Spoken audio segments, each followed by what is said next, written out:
So I'm just going to introduce and then let every speaker introduce themselves and share a few ideas with us. The format is going to start with the speakers sharing a few ideas, and then we will discuss within the tables about one or two of those ideas, and at the middle of the dinner we will report. So it can be either the speaker himself who will report, or it can be any of you at the table.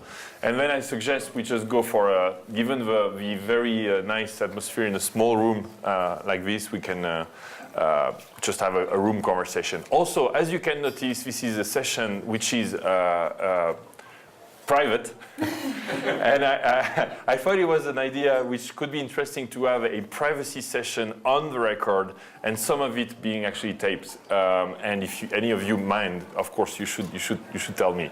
But so not everything will be recorded.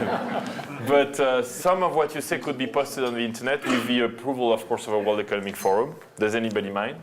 This table would prefer not to be on the camera. Are you seriously? Yes. So it's a concern, and I think it's fair. So do you mind if we just capture then the two, thoughts you will share? Yes. And then when we go to a conversation, we stop the camera. Is that fair? That's fair. Okay. That's good for us. Good, so that we can share a little bit, and then we go off the record. All right, so everybody knows what privacy is. It's the ability of an individual or a group to not make information about themselves public. So that's the Wikipedia information. It touches individuals, businesses, politics. It's much more addressed as a threat than an opportunity, generally, especially in the press, where you can read a lot about kids who don't realize that all the information they share on Facebook, where they actually put their real name and their real face, it's not anonymous. It feels like private, but it can be shared very easily. Like you could grab any picture and just put it out, and they don't realize this. So there's the threat. Also, we could talk and debate, and we will, about all the information which is stolen or known about you that you don't know about. So through your credit card, American Express, through your mobile phone, which knows where you are in permanent, which knows in which country, and so that's a lot of information. It could be a bad review on LinkedIn, and we have Reid Hoffman, the founder of LinkedIn, that could harm your reputation online and prevent you from finding a job. I'm talking about the threats now. Obviously, there is the opportunity side of it, which is much bigger. It could be your browser, which, as you know, those cookies and all the information that they hide on your hard drives and share with evil advertising companies, which we'll also talk about. We have representatives of evil tonight, forces. It is also opportunities, obviously. I believe they are much more important. But for example, SARS could have been stopped spreading with all the information that it shared online about it. Google has a service that actually searches for information about all different types of pandemics, for example. Open source is clearly an opportunity of non-privacy. The more you share, the more collaboration happens between companies. Firefox, again, Microsoft, huge open source movements are being created because just people share and create opportunities. Bad behavior of public governments can be completely made thanks to the fact that they are made public. Think about, the pictures of Guantanamo, for example, jailed people, and those terrible pictures. I think it's good that they were not that private and that we know about it. And just to finish with, this is from an article from John Markoff in the New York Times. He quotes a doctor who says that that privacy may actually have been an anomaly. So with blogging, with sharing on Facebook, sharing your pictures, video on YouTube, now Twitter, where you know everything, including where you are, the more you can share so easily, that actually what the point is, privacy could have been an anomaly, because if you think about the villages, if you lived in a small village, everybody knows everything about anything. And actually, this is just taking this global, that we're just in a global village, and that privacy should just not exist anymore. So that's on that note, I will open to the first speaker. Reid, maybe you want to start by the opportunities for businesses, and so if you can do 3-4 minutes each, so that we can have a conversations. And introduce yourself, please, Reid, and everybody. My name is Reid Hoffman. I'm the CEO and co-founder of LinkedIn. I'm on a few boards like Mozilla, so there's other ways, much broader scope than even LinkedIn, but I tend to privacy. And one of the things that you have to track to is what are the really key issues. What I actually think the high line of privacy is what should society go out of its way and invest in order to give individuals control over relative to their data. Because one of the things when you look at the internet, it's not just what information you contribute. So for example, purchases with Amex, et cetera. It's also what information is being contributed about you by other people, right? So for example, everybody in this room, there's a picture of you on the internet. I'm sure there's a picture somewhere on the internet of you because someone else took it and they posted it, right? So where should those controls be? And there's a public policy cost to all sorts of controls. Now, one of the things that the last 10 years has been a big issue in terms of people talking about tracking behavioral data and cookies and so forth. And actually, I think that's just the strangeness of the new. Because if, for example, if a website knows that you have been configuring a car and now starts showing you car ads, that's actually, I think, something that's good for you. The real issues, I think, come down to, for example, protection from governments in terms of civil liberties, protections from, harassment, that sort of thing. And I think with that, I'm pretty close to 4 minutes, so I'm going to sit down. Okay, thank you, Reid. I'm going to just take your... Thomas, did you want to share a few words with us? Just put that to you. Here you go. My name is Tom Crampton. I am a recovering journalist, now a blogger. Used to write for money, now I write for free. And I'm based out in Asia. So you've grown up. And what I'd like to raise a little bit about is the consequences of governments when the issue of privacy is around, specifically in terms of China. There are such horrific consequences if the government finds out that I have these set of friends and I'm a sympathizer for a cause that the government doesn't like. I want free Tibet, I'm a Falun Gong member, these sort of things.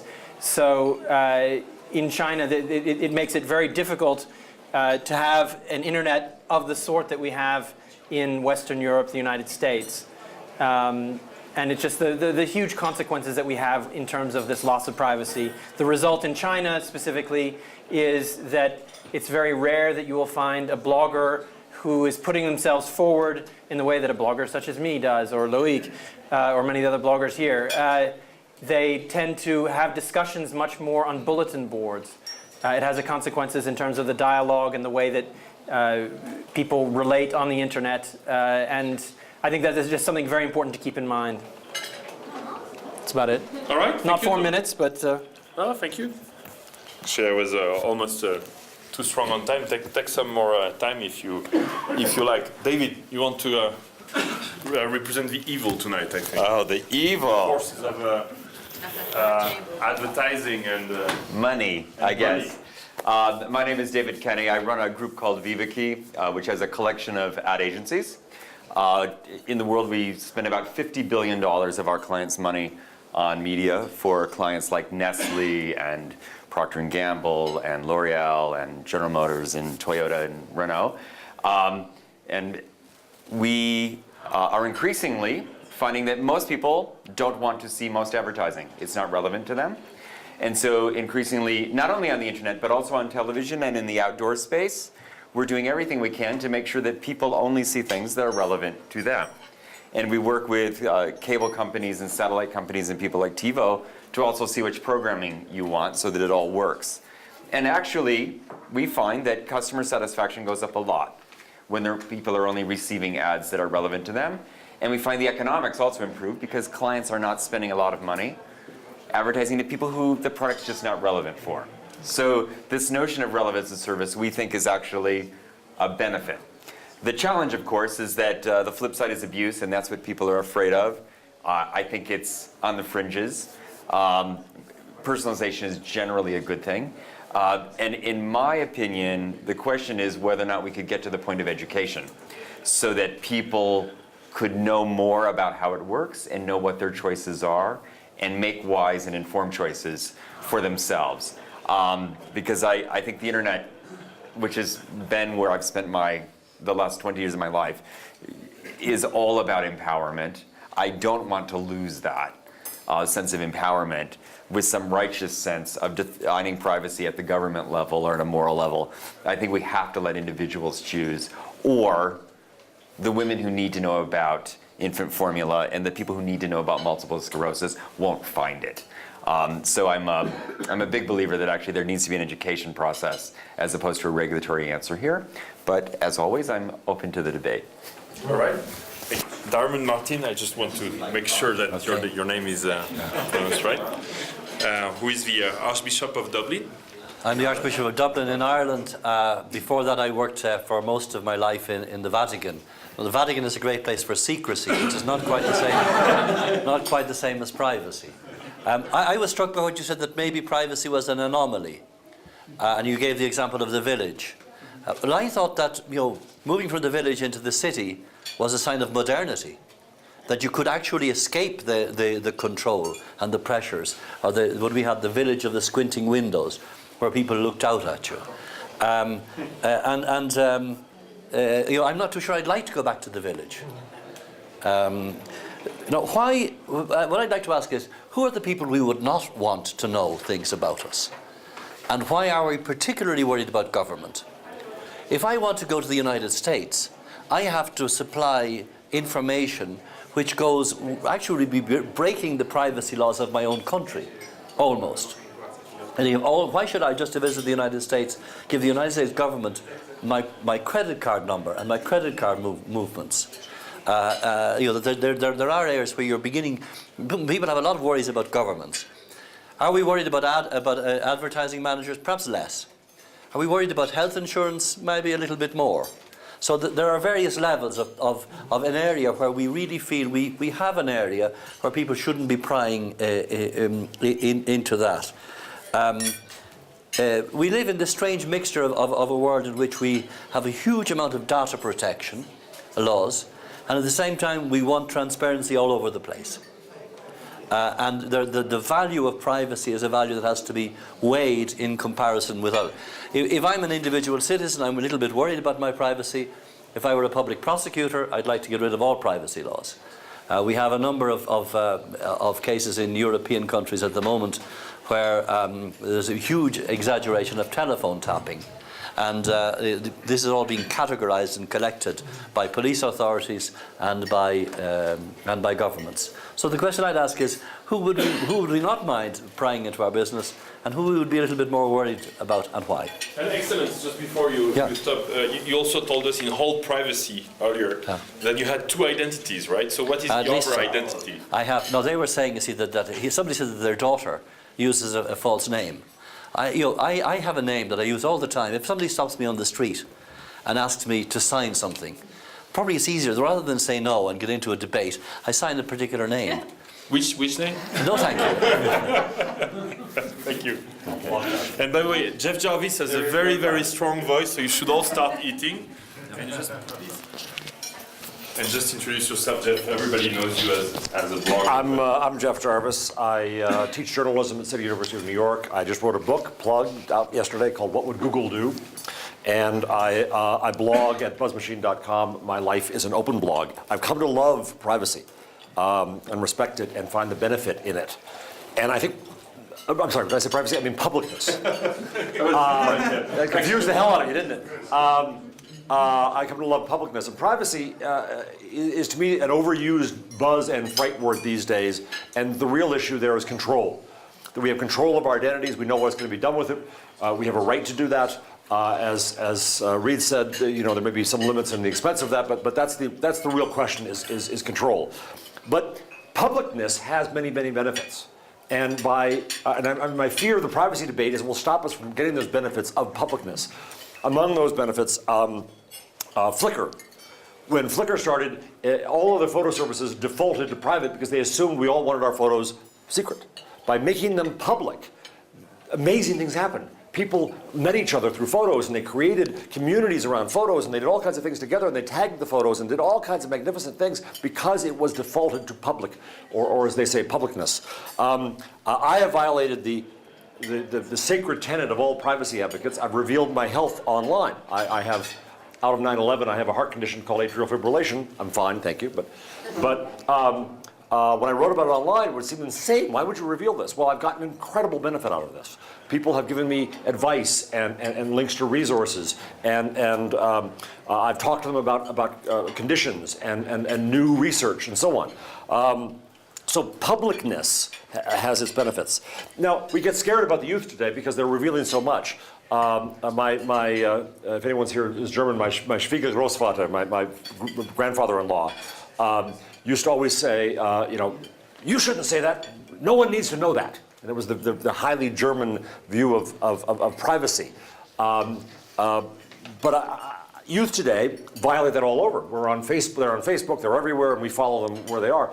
And I think we feared that the internet would make youth antisocial. Instead, I think it's made them hypersocial.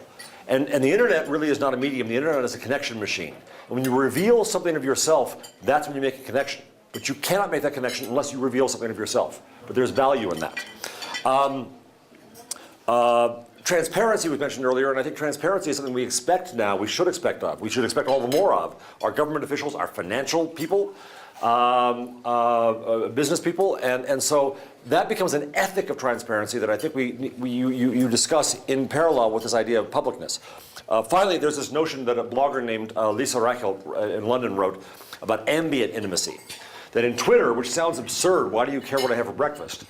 And you probably don't, but if you follow me on Twitter, you just find out things. And the next time you see each other, you know more. You realize, oh, you got a new haircut, and you know what's what. And it perhaps increases the closeness of the relationship, and that can be a good thing. So I just want to not lose the value of publicness to the fear over privacy. Okay, last but not least, can I have the mic back? Yes, you may. Tom Ilube, CEO and founder of Garlik, an online identity company. I didn't realize I was representing evil.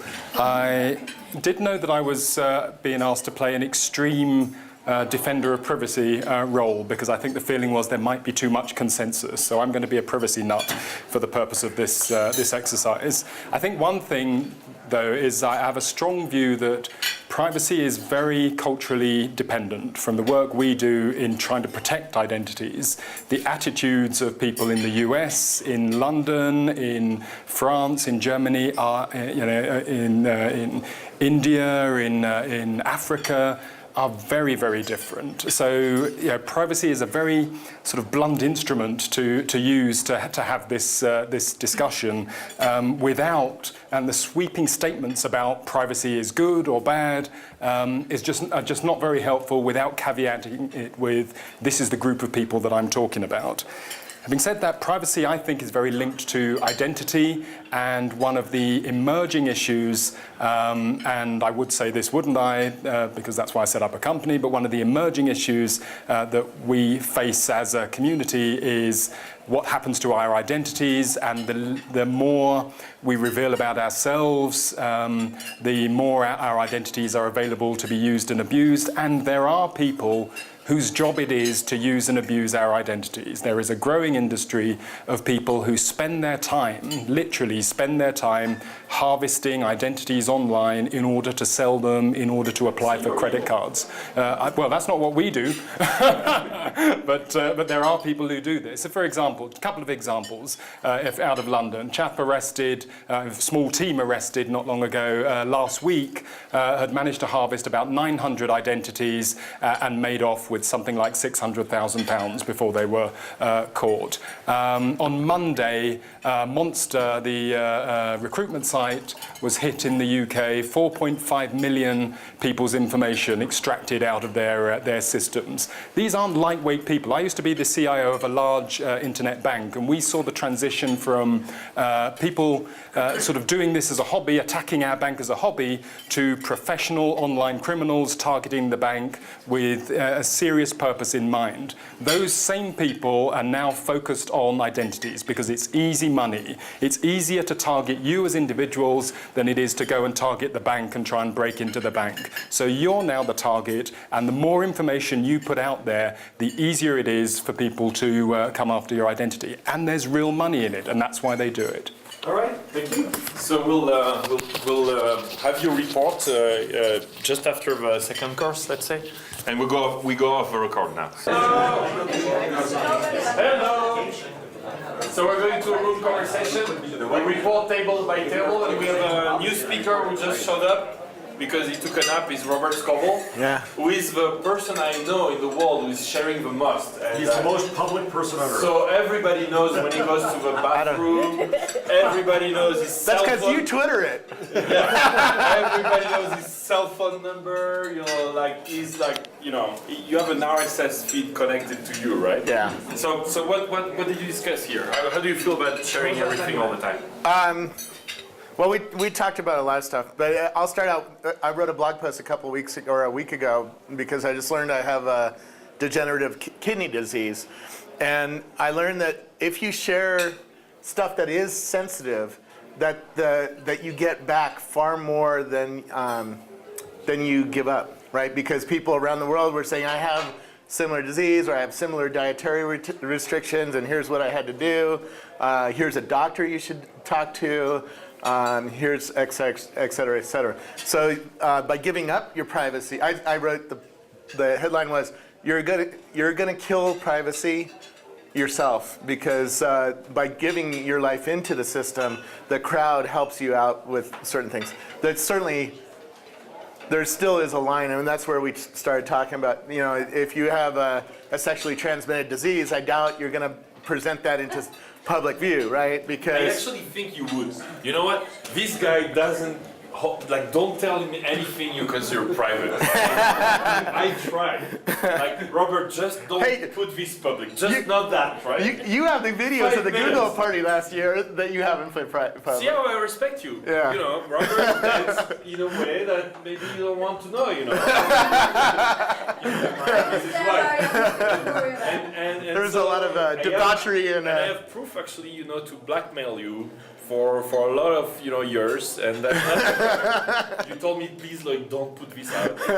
However, I asked you like 3 times, and you always put it out, right? So Yeah. I'm sure if something really bad happens to you, we'll still share, right? Yeah.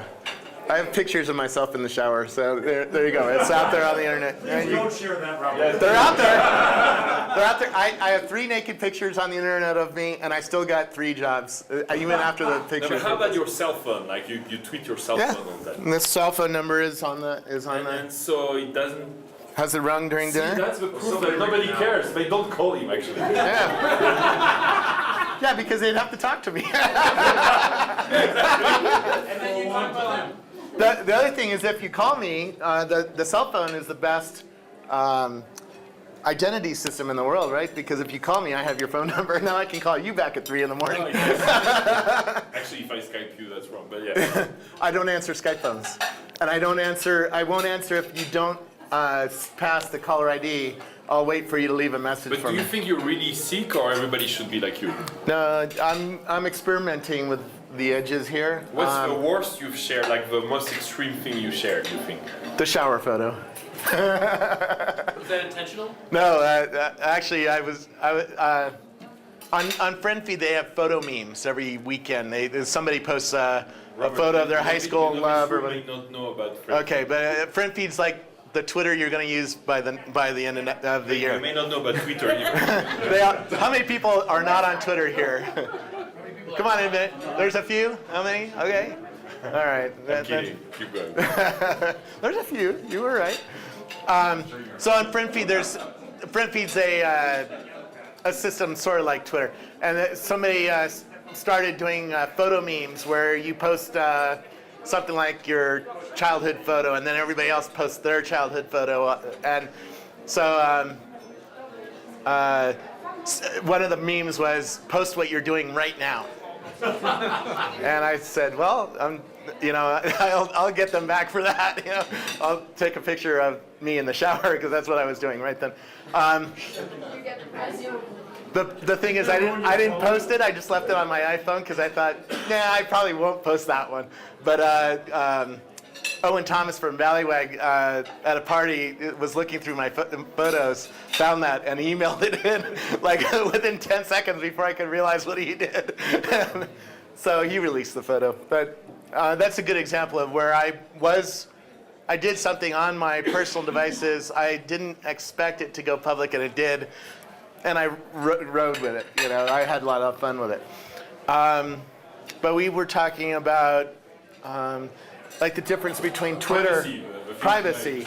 We were talking about Twitter, which has an expectation that you're writing in public, versus Facebook, which is for your friends. You have to be a friend of me to see my Facebook status updates, right? And a lot of people are much more comfortable with that, you know, especially if they're telling status from a party or doing something like a shower photo. They'll do it for their friends, but they don't really want it on Valleywag or in the public sphere. And so that's an interesting example of something we talked about, was the difference between what we are doing with our lives on Facebook, because there's a little bit more expectation of privacy there versus something like a Twitter or a blog, which is completely public. Cool. Thank you very much. Thanks. So we had a very good discussion at this table. We pretty much resolved the issue, but we decided that we were going to keep it private. But we spent a lot of time, actually, it dovetails very well with where you left off, talking about the lack of social network literacy and the way people don't understand the... You're talking about Robert. Yes. Where just people don't understand how it works, how these different platforms work. I offered a story about how my Facebook my marriage ended on Facebook, which was a little adventure where I convinced my wife to join Facebook eventually. She's not as interested in tech as me. And one day I got this little message saying that, you know, Thuy Tien Tran says she is engaged to you. Do you accept? So I called her up and said, you know, do we really want to make this public? I have quite a few friends on Facebook, and I don't know all of them that well. And she said, what, are you embarrassed to be marrying me? So of course I clicked, yes, I accept. And then a few days later, she had second thoughts about it. So he said, okay, let's take it off. So we took it off, not realizing that it sends a little message out on your feed. And that feed, it sends out a little message with a little broken heart saying Thomas Crampton and Thuy Tien Tran are no longer engaged. And friends were the previous evening, we'd had dinner with a certain blogger in France who has many friends on Twitter. And Loic saw this on my Facebook status and immediately wrote on Twitter, Thomas Crampton and Thuy Tien Tran are no longer engaged. Facebook says so. So I had a double problem, which was a Facebook problem and an internet problem. If you looked for our names on the internet, you know, the first thing came up was that we weren't getting married. A friend in California sent an email, Tom, are you doing okay? You know, I'm here to talk. Somebody else is like, you know, is this real? What's going on? What's going on? So first of all, I had to update my status on Facebook saying, in fact, we are still getting married, but we just want to be a little bit more private about it. And then to deal with the internet problem, I had to do a whole posting on my blog about it. This posting, unfortunately, then took on a life of its own. And it started getting used in Libération, the French newspaper, wrote about it as an example about it. The London Evening Standard, Time Magazine. And the most embarrassing thing about all of this is that at the time, I was writing about technology. So technology journalist doesn't understand Facebook. Which is to say that, you know, social literacy of social networks is very important. Then we spoke about a marketing director of a Swiss company who had photos of him being drunk posted online, and it was concerns about, you know, whether he was going to get another job or not. Reaction from some members of our table was, so what? It really doesn't matter. And we discussed the issue that, you know, whether if we all have these embarrassing photos online, it's not such a bad thing. Jarvis had a great line on this, which was mutually assured humiliation. If we're all embarrassed, it doesn't matter so much. I'll show you yours if you're holding. Well, Robert's already shown his. Then we talked a little bit about the interesting effects of the internet and when you're sharing stuff online. And this comes down to issues of society, in fact. Imagine there's a photo of all of us drinking alcohol, then the norms of society become an era of prohibition. We're all there, but it's, you know, the ways of life have changed, but it's all present on the internet. Then we spoke about the issues of privacy around children, which raises a whole nother level of complexity and difficulty of it. And I guess where we ended up our discussion was speaking about the issues of celebrities and stars. There's a case in Hong Kong where this very well-known film star who had a pink MacBook for some reason and brought it in to be repaired, and on it were photographs of him in positions of compromise, excuse me, Excellency, were slowly started turning up on the internet. And it had nothing to do with him, it was the people in the MacBook shop, and it sort of became a whole wider question of privacy. The actresses faced huge retaliation because in Hong Kong, it's a very privacy-oriented and sort of puritanical celebrity culture, and the pop star songs are all about how I go home and do my homework at night. It's not at all that direction, and it became a big issue for them. He fled Hong Kong. We spoke about Bill Clinton, privacy about presidents, privacy about Steve Jobs. Should he have, should it be disclosed what his condition is? And our conclusion was that they are all facing the issues of celebrities, but with this new era of internet, we are all now the new celebrities. So that was our conclusion. Cool. So we're thrilled to have so many celebrities here. My name's Paul Toomey. I'm with ICANN, with domain names, but in a previous life I actually put privacy legislation through the Australian Parliament and negotiated with the Europeans over the privacy rules in Europe, and we could tell stories about that. And actually also ran a privacy business. We talked about a lot of the same things that we're here talked about, and we have two groups of people at this table: those who really like to blog and be out there, and the rest who were just in shock and horror at the other part of what was being spoken about. This is why I'm going to say that we have a but I think I'll try to touch on things that nobody else has talked about. It might be a way, because a lot of the same topics came up. We had an interesting discussion, I think, about the dynamics about what is it that you would consider you want to keep private, and the difference between characteristics versus behaviour. That you might be willing, or just simply accept the realities that characteristics about yourself, name, address, telephone number, what have you, might be achieve, but that contrary to the great desires of all advertisers, potentially behaviours are things that actually one doesn't want. Another topic we had a discussion around here, which is actually who are the greatest threats to our privacy, and our conclusion is techies. In really fundamental ways, techies are our greatest threat. And let us explain that. Very few people actually think about, we actually talked about in terms of, about the greatest threats in healthcare systems, the greatest threat in sharing information from email systems, etc., are database administrators. Or they're contractors who work for companies who get access to stuff, who use it. The greatest, I know from personal experience, the greatest threat in privacy in healthcare systems tends to be nurses and DBAs, who will share data that they shouldn't share. We also had a discussion about, we had a very interesting discussion about do you friend your parents, the thing on Facebook. And the dynamic behind that, which is beginning to drive in some countries, a push politically that ISPs should put filtering in for pornography or child pornography and what have you. And again, the same problem that you're putting deep packet inspection type technologies in the hands of techies, DBAs, administrators, and can you trust them? It's, So there's an interesting issue about where is the trust. So there was a sort of interesting discussion here about who actually is the source of risk, and then also what is it there's a distinction between behaviour. Well, we thought it came out here a bit of a distinction between behaviour and characteristics that wasn't talked about.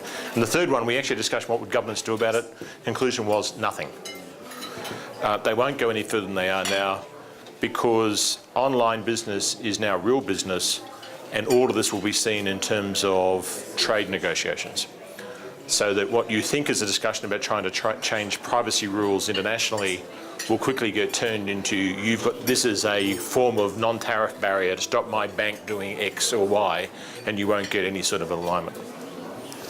So, yeah, we were boring. We'd like to take advantage of everything that's out there. The argument of sharing health information is a very obvious one and at the same time scares us literally to death. I have a colleague whose daughter suffers from Marfan syndrome, which is a very rare disease. Despite the fact that Swiss doctors want to be authorities, he is now probably one of the world authorities on Marfan simply because of all of the information he got through the internet. It is clear that we are willing to share information. And in fact, some of us have done so at shall I say ad nauseam? No, maybe.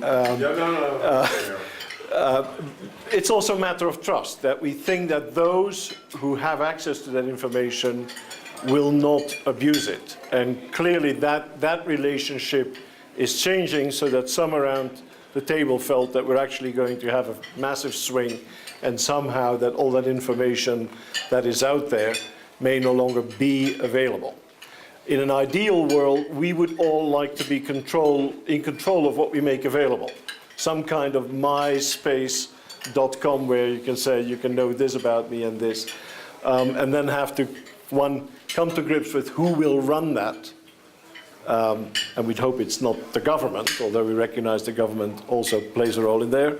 And one, that anything on the statute of limitations was mentioned, mainly by me, who's not been a completely honest taxpayer in the United States, many, many, many years ago, many, many more years than Timothy Geithner, that the statute of limitations applies, there's no worry. But clearly on the internet there is no statute of limitations. When you put it out, it's there. And do you realize at the time you put it out that that is something that can come back and bite you? So we mirrored your conversations with all of the problems. Clearly we weren't bright enough to come up with a binding solution. Otherwise we'd be out the door, certainly not blog it, because it is commercial interest now. All right, thank you. Anybody got the DNA test here? Of course. Will you put it on your blog? On LinkedIn? No. Will you? Perhaps it's not interesting, but I. It's very interesting for your health company. Yeah, but whose wife was co-founder of 23andMe, that shared his own. Right. That he had a propensity. And when you go to Steve Jobs' question, he was sharing something that was material to the stock as well. That's a good point. Fair enough. So needs to be done. So we had an interesting conversation. And first of all, we started with the idea that there wasn't privacy in the village. And we have many people who grew up in villages and hated it and don't want to go back because they didn't like the control of the village, or even the control of the church in the village, and actually like the freedom of being able to choose in a large urban environment, and believed that this time the social networks actually free our children to have a broad community of people who accept them. And this is a good thing. This then led to a serious conversation about generational differences around privacy. And we didn't all agree, but we largely agreed privacy is a social mores, and that a generation or two or three ago, there were social mores about women, there were social mores about sex, there were social mores about race, and we're very happy that those mores changed. And we believe the mores will change about privacy as well. And we shouldn't stop it because it could mean progress. That said, the concern, and we happen to have a Swiss banker at the table, and privacy is very important to the Swiss banking community, and the Swiss banking community's defense of privacy. Guess why there is no blogging in Switzerland, right? Exactly. The Swiss banking is being attacked by European rules that are imposed on Switzerland, maybe fairly, maybe unfairly. And I think the view was, if we really believe this right to privacy, if we really believe in privacy and sharing and control, people have the right to do that. And the more governments try to impose a mores of the moment versus some boundaries to allow mores to evolve, the worse off we will be. And I think there was a general view that government intervention is the last thing we'd want to see. We do need to teach our children some values, and we do need to allow people to make choices. And if people choose to bank in Switzerland, they should be allowed to, and have those rules, not European rules.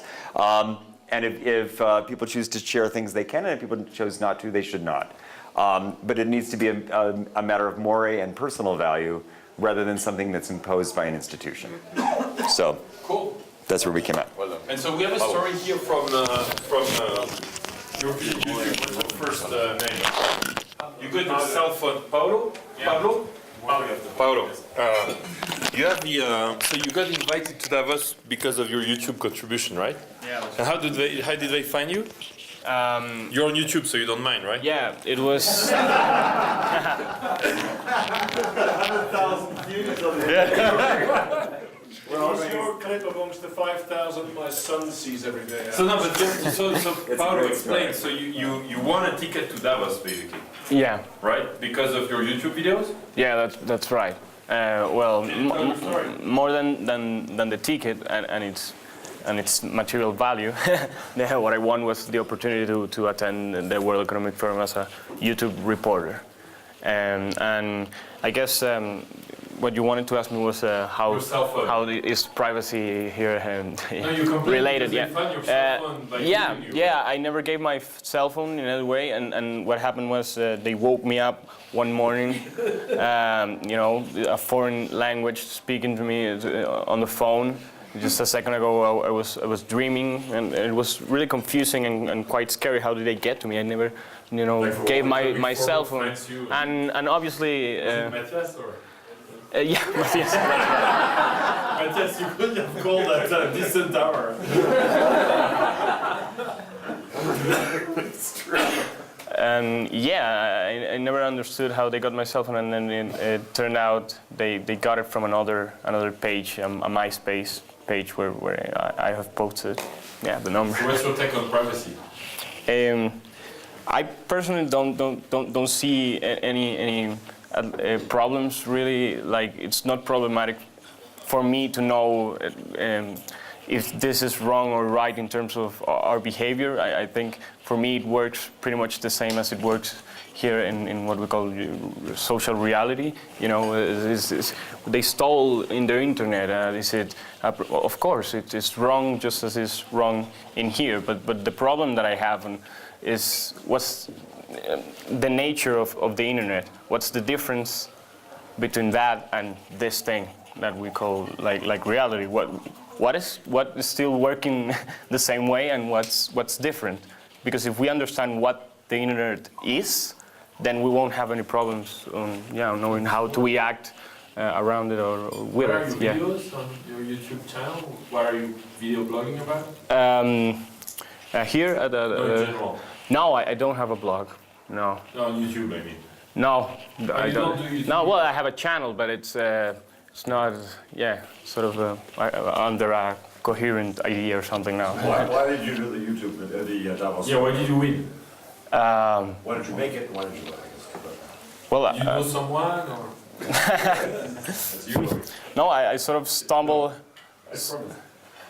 For example, in this sense, internet works the same as sort of our life in this very specific sense, that when we say that the things that we do now sort of determine the outcome of our future. Well, what happened is I use YouTube quite often, and I never looked for this contest voluntarily, but it appeared on the first on the first page of YouTube. But it appeared there because it has been personalized with the things that I have sort of tagged in before. So I sort of made, it's that same sort of intermediate point of luck as, and did I made my destiny, or was it luck? Yeah. Yeah. Thank you. Anyone has anything to add? In public, then we can keep talking. Argue with, fight, or no, Jeff? No, I'm No? usually the one who's argued with. All right. Well, of course. To that table, we're talking about children's privacy. I took my son to Washington, D.C. this summer, and he ended up arguing. Let me just have the mic. He ended up arguing about porn. He's 15 years old, and he ended up arguing about porn with the FCC commissioner. So. That you want porn? No, he said if you try to block it or you try to constrain my ability to view it, he said you're going to make me more interested in it. So You're talking about your son. my son, And that's sort of human nature, so right? That's very linked to your dance last year at the Google party. But. There you go. So what was your point? No, my point was that kids' approach to these issues is completely different than our own. We found, the Playboy under our dad's bed. This new generation is much more astute.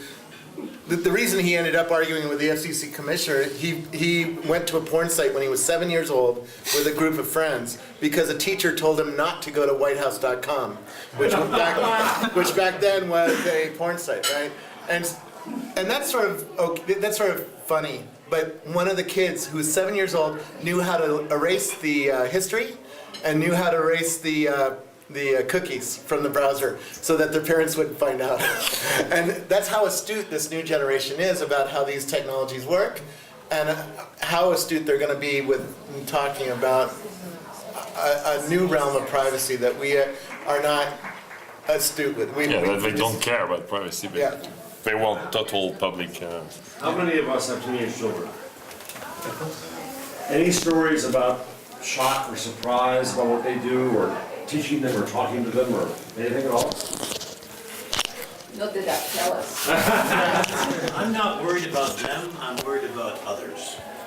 It's Right. like driving. I don't worry about my 17-year-old driving. I worry about the person driving the lane next to my 17-year-old. And I feel the same way about internet and about privacy. I don't worry about my daughter and what she's going to do. I worry about what someone else is going to do that's next to her in the lane. And I don't know how to deal with that. That's what I worry about. Yeah, I would just say that we had a discussion about telling our kids don't use your real identity and all that, which I did, as other parents have done here. And the other night at dinner, my daughter happened to mention that she's very active on Facebook, and she said, "Oh, I discovered the other day that there are 680 tagged photos with my real name on the internet, and they're there now. So what can you do?" That was a discussion with the DLD conference before here in Munich. David Kirkpatrick from Fortune quizzed Mark Zuckerberg about that issue. Is that the photo is one issue and tagging is another issue. Different question. How many of you have, be honest now, camera, turn away, how many of you have searched on Google for an earlier girlfriend or boyfriend? I had none. Mine were all others. Did you find them? Yes. And what happened?